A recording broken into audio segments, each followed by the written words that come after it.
You're a disease, and I'm the cure. Your dad's action movies with the Angry Dad. How do you like your ribs?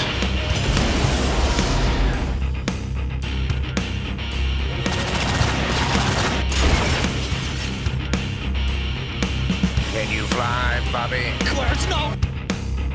Hasta la vista, baby. Yippee-ki-yay, motherfucker. All right, this is your dad's action movie podcast. And before I get into today's podcast, I'd like to thank my sponsor, Everyday Fit Life. Make sure you go check it out. Links in the notes, get a discount, all that good shit. But I want to get into today. Man, I feel fucking old. You know what I'm saying? I am a dad. Like I said, I got 4 kids. Man, I used to let them watch all kinds of crazy stuff. And I was always mindful as much as I possibly can of what I would let them watch. A little gore, a little horror. You know what I'm saying? I try to stay away from the nudity and the sexual stuff, but it is what it is. But this is one of those movies I didn't let my kids watch when they were younger. And this movie is Vampire D. Man, 1985. All right. And we didn't get it in the United States, I think, in 92, 93. Because back in the day, when you wanted to watch an anime, and I was always been a huge anime fan ever since I was a kid with Dragon Ball Z. There's so many different variations. Akira. Man, I wish I could think of more right off the top of my fucking head, but I watched all the animes, man. I've been hooked since I was a kid. I still watch it and I still enjoy it, but god damn it, 40th anniversary of Vampire D. This is one of those things that I didn't get to see in the theaters. The last one I went to go see Ninja Scroll. I went to the theaters to see it, and god damn, it was fucking great. You know what I'm saying? It was everything I wanted it to be. And Vampire D popped up on my radar, and I'm like, you know what? I'm going to the theater to see this.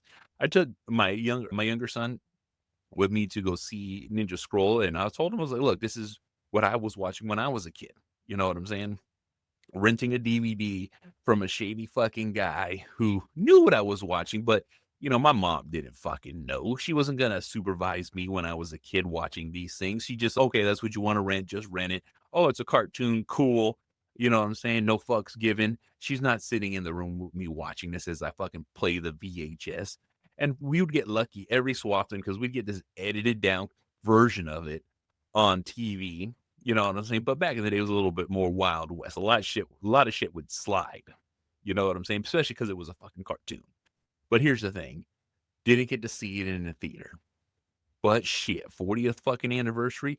You know I'm going to the theater. I'm sitting down. I'm getting my fucking Coke Zero, my large fucking popcorn, no fucking butter because that's my fucking thing. I hate having greasy fucking hands while I'm watching a fucking movie. So I always get no butter. The butter tastes good. I just don't like the feeling of fucking butter grease all over my fucking hands the entire fucking time because I'm just shoveling fucking popcorn down my fucking face and guzzling down Coke fucking Zero. And people are like, why don't you get a regular fucking Coke? You know what? Regular Coke's fucking good, but Coke Zero just tastes better to me. I prefer it. That's what I get. And Cinemark is the only theater that's going to really get my fucking business in my area because Cinemark, guess what? Serve fucking Coke Zero. You know what I'm saying? I used to go to the Edwards, the Regal, because they are next to me, but they switched to fucking Pepsi. And you make that switch to fucking Pepsi, it's a fucking stab in the fucking heart. You stab me in the fucking back, and now you no longer have my fucking business. Pepsi is trash, and that's just how I fucking feel. If I lose followers because of it, hey, it is what it is. You drink fucking Pepsi. You know what time it is. Because I don't fucking drink that shit. I like fucking Coke. I like Coke Zero. I like Coke products. It just is what it is, and I'll die on that fucking hill. But that's besides the point. All right, let me just read the overview.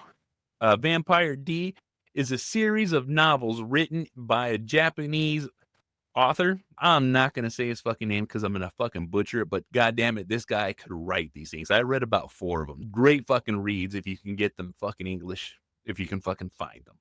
All right. Since 1983, joined the novel, blah, blah, blah, blah, composed a series. Basically, he's a fucking vampire hunter. There's a term in the fucking movie. I'm not going to fucking use it, but I will fucking use it. It's a dampier. All right. It's a fucking crossbreed child born from a vampire while she was still a human. and it has vampire fucking powers, all that fucking stuff. There's a whole bunch of fucking backstory to it. This is like one of those things because like the author of this book, these novels, wrote this shit as a gunslinger, Western style fucking I stand a fucking lone, stoic fucking man who's just a fucking badass who travels the fucking world killing fucking vampires.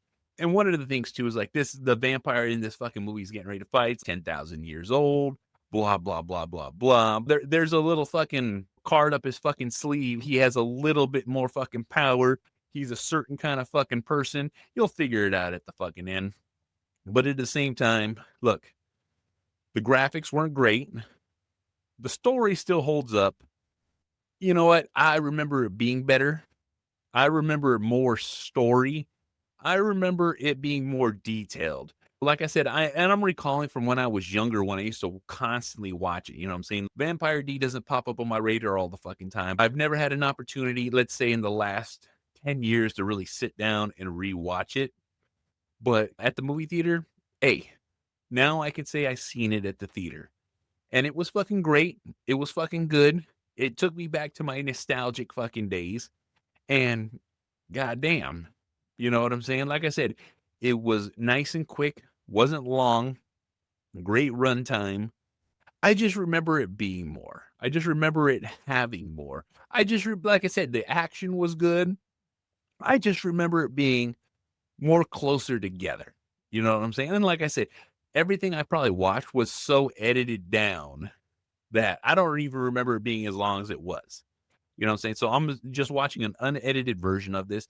And High Dive, they're the ones who put it out. They put a little spiel. I wish they would have did a little bit more like they did with Ninja Scroll, where a little bit of a deep dive, a little bit more of a talking point.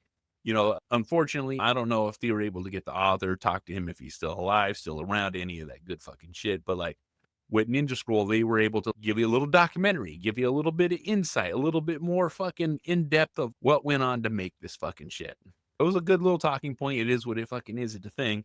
But I enjoyed it. I enjoyed myself. I enjoyed my popcorn. I enjoyed my fucking soda. I enjoyed the fucking movie. I just remember it being just a little better. You know what I'm saying? I will always recommend Vampire D for someone trying to get into something, getting into anime and all that fucking good shit. So it's always worth checking out. It just is what it is. But at the same fucking time, I enjoyed myself. Money fucking spent. It took me and my 2 younger sons, spent $30, 3 tickets. I spent like an additional 40 on fucking popcorn and sodas for each one of us. Worth it. A great shared experience. I got to share this with my kids. I got to share Ninja Scroll with my younger son. Last time I got to share it with my 2 younger sons. You know what I'm saying? So we enjoyed ourselves. I had to give them a little bit of a breakdown because, like I said, it doesn't get in Vampire D, in the movie itself. Like I said, and I've read the novel, so I have a lot more insight to it. And that might be the whole gimmick of this thing, is because I had the insight. Maybe I just remember, I already know the backstory, so it's a little more interesting into it. But with this coming in blank, I just had to answer questions for them and fill in the fucking blanks because it just starts and then it just ends. And it is what it is. But it was a great movie. I enjoyed it. And now I can say I seen it in the theaters just like I seen Ninja Scroll. You know what I'm saying? That's 40 fucking years. I feel old as fuck. And like I said, I just remember it more. It was just more nostalgic. I wasn't disappointed, but I wasn't like impressed. That's the one thing that's my walk away from this. You know what I'm saying? It's hit or miss for anybody, but like I said, it didn't hit as hard as I'd like it to. And that just is what it is. You know what I'm saying? Especially when it comes to older anime that, you know what I'm saying? They can only do what they can with what they had then. This is your dad's action movie podcast. Thank you guys for listening. And I'll see you guys on the next one. Fuck. The disease, and I'm the cure. Your dad's action movies with the Angry Dad. How do you like your ribs?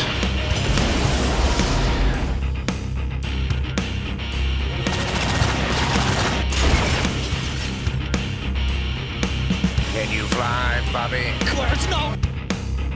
Hasta la vista, baby. Yippee-ki-yay, motherfucker.